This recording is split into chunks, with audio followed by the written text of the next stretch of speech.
Hello दोस्तों, आज के वीडियो में हम लोग डिस्कस करने वाले हैं एसएससी सीएचएसएल 2023 का मैथमेटिक्स का क्वेश्चन का सॉल्यूशन। और ये जो हमारा जो ये यहाँ पर जो मैं क्वेश्चन आप लोगों को बताने वाला हूँ वो किस एग्ज़ाम का है। तो एग्ज़ाम जो आपका 2 तारीख को हुआ था, 2/8/2023 को हुआ था आपका इवनिंग शिफ्ट में। उसी शिफ्ट का मैथ्स का क्वेश्चन का यहाँ पर सॉल्यूशन मैं आप लोगों को बता रहा हूँ। तो चलिए पहला नंबर क्वेश्चन हम लोग यहाँ पर सोल्व करते हैं। देखिए क्या है, दिए गए व्यंजक को सरल कीजिए। यहाँ जो व्यंजक दिया हुआ है इसको क्या करना है, सरल करना है और बताना है कि इन चारों में से कौन सा ऑप्शन सही है। तो ध्यान दीजिए, यहाँ पर इस तरह का जब भी दिया रहे तो आपको क्या करना ना, फॉर्मूला याद करने का कोशिश करना है। तो यहाँ ध्यान दीजिए, 17 का क्यूब है, हम 17 को मान लेते ए, तो ये ए का क्यूब हो गया। फिर माइनस है, फिर यहाँ पर 7 है, 7 को हम मान लेते बी और इसका पावर 3, तो यहाँ पर 3 लिख दीजिए। और नीचे में आपका क्या है, 17 को ए माना था तो ये ए स्क्वायर हुआ, 7 को बी माना था तो बी स्क्वायर हुआ, और प्लस 119। 17 को 7 से गुना कीजिएगा तो 119 आ जाएगा, यानी कि ये ए गुना बी हुआ। अब ये किसी न किसी का फॉर्मूला है, तो ध्यान रखिएगा ऊपर में जो नंबर दिया रहता है, मतलब ऊपर में जो आपका है, इसी का फॉर्मूला आप लोगों को याद करने का कोशिश करना है। तो ए क्यूब माइनस बी क्यूब का फॉर्मूला जो होता है वो होता है ए माइनस बी और A square plus B square plus A B. ये फॉर्मूला होता है जो आप लोगों को याद रखना है। अब अगर हम A square plus B square plus A B को इधर ले आए तो नीचे आ जाएगा, तो देख लीजिए इससे मैच कर जा रहा है। इसका मतलब ये हुआ कि A cube minus B cube upon A square plus B square plus A B जो है वो ए माइनस बी के इक्वल हो जाएगा। और ए का वैल्यू यहाँ पर 17 है और बी का वैल्यू यहाँ पर 7 है, दोनों को माइनस किया तो क्या आया, 10 आया। लेकिन यहाँ पर देखिए 4 से गुना भी करना पड़ रहा है, तो 10 को 4 से अगर आप गुना करते हैं तो क्या आ जाता है, 40 आ जाता है। ठीक है ना, आगे बढ़ते हैं। सेकेंड क्वेश्चन में क्या कह रहा है एक व्यक्ति एक फंड में साधारण ब्याज पर 10,000 जमा करता है।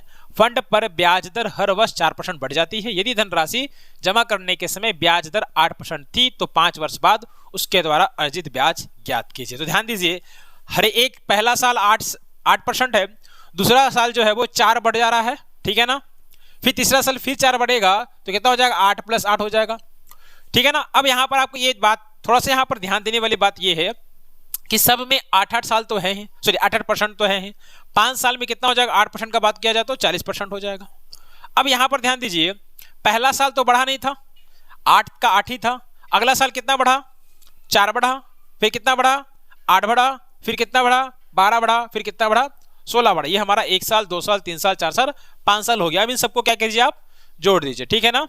अब ध्यान दीजिए, 16 + 4 20 और 8 + 12 कितना, 20, 20 20 40 हो गया। तो 40% हमारा 8% के दर से, और ये जो हर साल 4-4 बढ़ रहा है उससे भी क्या आया हम लोगों का, 40 आया। इसको अगर आप जोड़ देंगे 40 में 40 तो कितना आ जाएगा, 80%, ठीक है ना।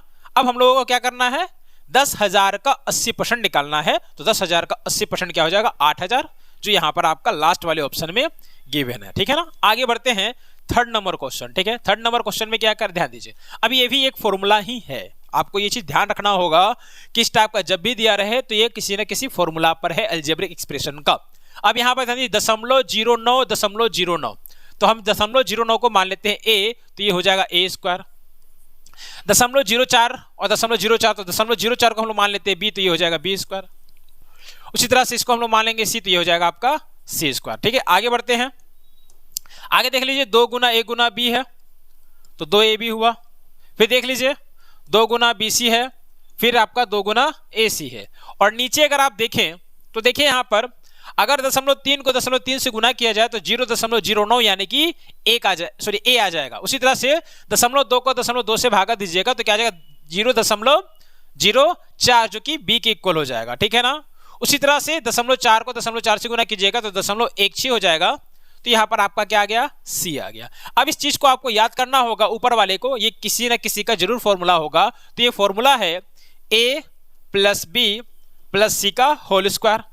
और नीचे में क्या आ रहा है, नीचे में आ रहा है a + b + c। अब आप देख लीजिए ये कैंसिल हो जाएगा, बच क्या जाएगा हमारे पास, a बच जाएगा + b एंड +c। अब देखिए a का वैल्यू यहाँ पर क्या दिया हुआ है, a का वैल्यू हमने क्या माना था, 0.09 माना था। बी का क्या था, 0.04 था, और सी का क्या था, 0.16 था। इसको आप सिंपली क्या कर दीजिए, जोड़ दीजिए, ठीक है ना। इसको अगर आप जोड़िएगा तो देख लीजिए ये 5 4 9 हुआ। अब ध्यान दीजिए आप, ये 16, ठीक है ना, और ये 4 कितना हो गया 20 और ये 9 29.29 हो गया। तो ये हमारा आंसर हो गया। ठीक है ना, आगे बढ़ते हैं।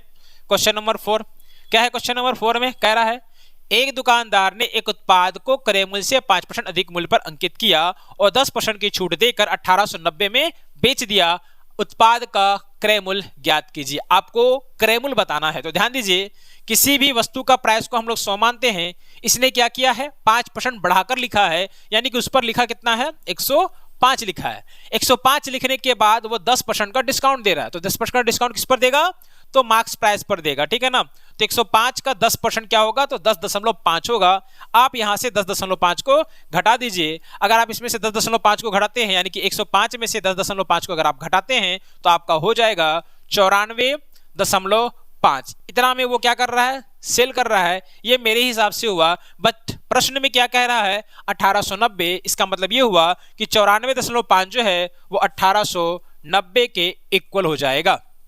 अगर आप पॉइंट को रिमूव करते तो नीचे 10 आएगा और इस 10 को हम उधर भेज देंगे तो यहाँ पर एक 0 आ जाएगा। अब देखिए 945 का दुगुना होता है 1890, यानी कि ये कट जाएगा एक बार में और ये कट जाएगा आपका 20 बार में, यानी कि एक का वैल्यू कितना हो गया 20 हो गया। एक का वैल्यू क्या हो गया यहाँ पर 20 हो गया। हम लोगों को क्या बताना था? Cost price. तो कॉस्ट प्राइस को हमने क्या माना था 100 माना था। तो एक का वैल्यू अगर 20 है तो 100 का वैल्यू कितना हो जाएगा 2000 हो जाएगा, जो फर्स्ट वाले ऑप्शन में गिवन है। ठीक है ना, आगे बढ़ते हैं। Question number 6।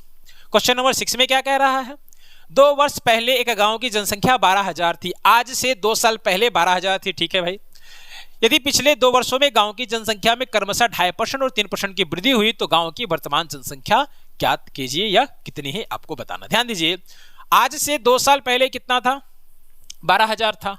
पहले 2.5% बढ़ा। ठीक है ना, पहले 2.5% बढ़ा। तो अब आप क्या कीजिए ना 12,000 का 2.5% निकाल लीजिए। तो ध्यान रखिएगा, यहां पर भी थोड़ा सा दिमाग से कैलकुलेशन ज्यादा कीजिएगा। अगर आप लोग एग्जाम में, तो एग्जाम में आप ज्यादा से ज्यादा क्वेश्चन को कम समय पर बना पाएंगे। अब यहां पर ध्यान दीजिए, हमारे पास 12,000 है। 12,000 का 10% अगर हम लोग निकालते हैं तो क्या करना होगा 1 0 हटाना होगा। कितना हो जाएगा 1200। अब 10% अगर 1200 है तो 10 का आधा क्या होता है 5, तो 1200 का आधा क्या हो जाएगा 600, यानी कि 5% हो गया 600। अब 5% अगर 600 है तो 5 का आधा 2.5 होता है। ठीक है ना, तो 600 का आधा कितना हो गया 300, यानी कि 2.5% कितना हो जाएगा 300। तो 300 ये बढ़ गया। इतना थोड़ा सा आप लोगों को ध्यान रखना होगा। ठीक है, अब कितना आ गया 12,300। अब कितना बढ़ रहा है? अब बढ़ रहा है 3%। ठीक है ना, अब आप क्या कीजिए 3% निकालना तो 2 0 को रिमूव करना होगा और इसको गुना कर दीजिए 3 से।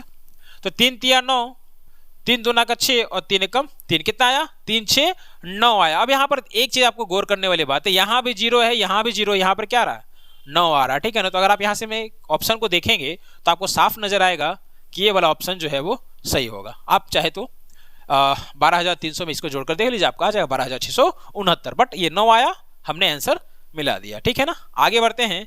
क्वेश्चन नंबर 6 क्या है? क्वेश्चन नंबर 6 में देखिए ये आपका आ गया DI, डाटा इंटरप्रिटेशन।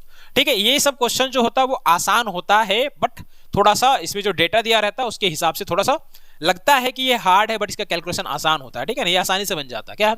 निम्नलिखित तालिका में अंग्रेजी की 4 इकाई परीक्षाओं में 4 छात्रों द्वारा प्राप्त अंक दिए गए हैं।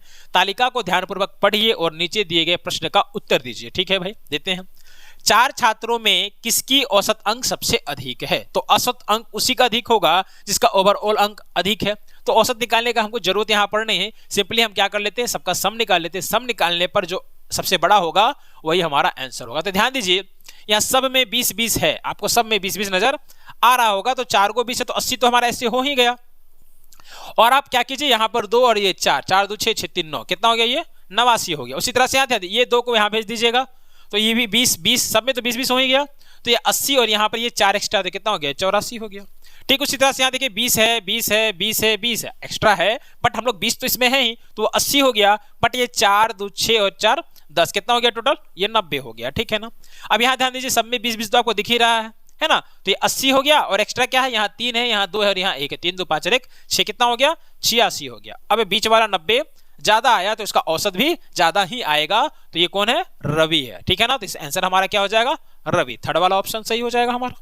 ठीक है, आगे बढ़ते हैं।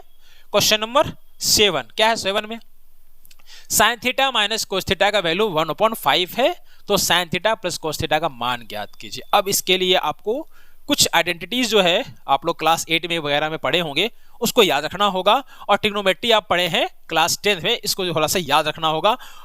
केवल फॉर्मूला याद होने से ये सब क्वेश्चन आसानी से बन जाता है और ये आपका समय कम लेता है और मार्क्स उतना ही देता है। तो एडवांस मैथ को आप लोगों को कवर करना चाहिए, क्योंकि एसएससी के हर एक एग्जाम में एडवांस मैथ का क्वेश्चन आता है। आप सीएचएसएल में ही काउंट कीजिएगा, 25 क्वेश्चन में आपको बताऊंगा, अभी तो मैं 10 ही बताऊंगा और 2 वीडियो में या फिर 3 वीडियो में इसको कंप्लीट करने वाला हूं मैं। तो आप देखिएगा कि यहाँ पर कितना एडवांस मैथ का क्वेश्चन आया हुआ है, ठीक है ना। अब यहाँ पर ध्यान दीजिए, हमारे पास sine theta minus cos theta का वैल्यू 1/5 है और हमको sine theta plus cos theta का वैल्यू बताना है। अब ध्यान दीजिए, sine theta minus cos theta का होल स्क्वायर अगर आप करते हैं, ठीक है ना, तो क्या होगा, ये sine square theta plus cos square theta minus यहां पर होगा -2 साइन थीटा और ये कोस थीटा, ठीक है। अब यहां पर ध्यान दीजिए, इसका वैल्यू हम लोगों को गिवन है, क्या गिवन है, 1/5। तो 1/5 का अगर आप स्क्वायर कीजिएगा तो क्या होगा, 1/25 हो जाएगा, ठीक है ना। अब इसका वैल्यू आप लोग जानते होंगे कि ये 1 होता है, ठीक है ना, ये क्या होता है आपका 1 होता है, ठीक है। Sine square theta plus cos square theta जो होता है वो क्या होता है, 1 होता है। आप इसको क्या कीजिए, इस साइड ले आइए, या एक काम करिए ना, इस वाले टर्म को आप इधर ले आइए और 1/25 को आप उधर भेज दीजिए, ठीक है ना। ऐसा करने से थोड़ा सा आसान हो जाएगा। तो 2 साइन थीटा कोस थीटा इधर आएगा तो क्या हो जाएगा, 2 साइन थीटा और कोस थीटा, ठीक है ना। ये हमारा 1 हो गया। और यहां पर जो हमने क्या लिखा था, 1/25 लिखा था, इसको इधर भेज दीजिए, क्या हो जाएगा आपका -1/25 हो जाएगा। अगर आप इसको सोल्व करेंगे तो ये क्या हो जाएगा आपका 24/25 हो जाएगा, ठीक है। तो 2 साइन थीटा कोस थीटा का वैल्यू कितना आ गया, 24/25 आ गया। हमको निकालना क्या है, sine theta plus cos theta, ठीक है ना, sine theta plus cos theta. तो आपको ये चीज याद रखना होगा कि sine 2 sine theta cos theta का वैल्यू जो है वो 24/25 है। ये आप याद रखिएगा, हम इसको मिटाने वाले हैं क्योंकि स्पेस थोड़ा सा कम है, ठीक है ना। तो अब हम लोग क्या लिखेंगे, sign theta plus cos theta का होल स्क्वायर, ठीक है ना। ये क्या होता है, sine square theta plus cos square theta. Exam में आप लोग क्या है ना, एस स्क्वायर और सी स्क्वायर लिखा कीजिएगा ताकि ये समय बचे, ठीक है ना। यहां पर समय भी बचाना है आप लोगों को। तो साइन थीटा लिखने से अच्छा एस स्क्वायर और कोस सी स्क्वायर, ये आसान हो जाएगा। आपको कैलकुलेशन करना है, आपका एमसीक्यू क्वेश्चन है, हमको केवल आंसर सही बताना है, ठीक है ना। आप बनाने का मेथड चाहे कुछ भी रहो, आंसर सही करने से मतलब है। तो आप यहाँ पे एस स्क्वायर और सी स्क्वायर लिख करके भी समय को बचा सकते हैं, ठीक है। अब यहाँ पर क्या आ जाएगा, +2 साइन थीटा कोस थीटा, ठीक है।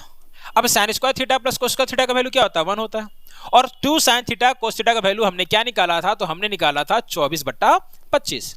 अब सिंपली अगर आप इसको ऐड करिएगा तो क्या हो जाएगा, ये 49/25 हो जाएगा, ठीक है ना। अब ध्यान दीजिए, sine theta plus cos theta का होल स्क्वायर कितना आया, 49/25 आया। तो अगर हमको निकालना हो sign theta plus cos theta तो स्क्वायर जाएगा उधर, तो क्या आ जाएगा हमारा 7/5 आ जाएगा, जो आपको यहां लास्ट वाले ऑप्शन में नजर आ रहा है, ठीक है ना। आगे बढ़ते हैं, क्वेश्चन नंबर 8। अब देखिए यहां पर क्या है, यहां पर भी आपका डीआई का ही क्वेश्चन है। एक दिए गए वृत्त आलेख में एक वर्ष के दौरान एक देश द्वारा विभिन्न खेलों पर किए गए खर्च को दर्शाया गया है। आलेख का ध्यानपूर्वक अध्ययन कीजिए और नीचे दिए गए प्रश्नों का उत्तर दीजिए। अब हमारे पास प्रश्न क्या है, यदि वर्ष के दौरान खेलों में कुछ कुल खर्च की गई धनराशि इतना है, अभी कितना है मत पढ़िए, बस इतना जान लीजिए, स्टार्टिंग में 15 बाकी 0, ठीक है। कितना है पढ़ने का भी समय हम लोगों को बचाना है, ठीक है, इसको पढ़िए मत। तो क्रिकेट और हॉकी पर मिलाकर खर्च की गई धनराशि कितनी है। अब ध्यान दीजिए, यहां पर क्रिकेट और हॉकी देखिए, ठीक है, इस पूरे पे खर्च जो है वो हमारा कितना है, इतना है, जिसमें से क्रिकेट और हॉकी, तो क्रिकेट हमारा 20% है, हॉकी भी हमारा क्या है 20% है, यानी कि टोटल 40%, क्या टोटल 40%। तो 40% का 4 ले लीजिए और 15 को 4 से गुना कर दिए, कितना आएगा, 15 चौके 60 आएगा। अब आप देख लीजिए किसी ऑप्शन में 60 है या नहीं है, तो देखिए लास्ट वाले ऑप्शन में 60 है, हमारा आंसर यही हो जाएगा, ठीक है ना। तो इस तरीके से आप कैलकुलेशन करेंगे क्योंकि हम लोगों को समय को बचाना होता है। आगे बढ़ते हैं, क्वेश्चन नंबर 9। क्या है क्वेश्चन नंबर 9 में, हाँ, एक लड़का साइकिल से अपने घर और स्कूल के बीच एक निश्चित दूरी तय करता है, ठीक है। घर और स्कूल के बीच का दूरी तो फिक्स है, ठीक है भाई। 15 किलोमीटर प्रति घंटा की चाल से साइकिल चलाते हुए वह 10 मिनट देर से पहुंचता है। मान लीजिए उसको समय लगता है t, अगर वो नॉर्मल चाल से जाता है तो। लेकिन अगर वो 15 किलोमीटर पर आवर की स्पीड से चलता है तो उसको 10 मिनट देर हो जाता है, 10 मिनट क्या हो जाता है उसको देर हो जाता है, यानी कि 10 मिनट एक्स्ट्रा उसको लग जाता है।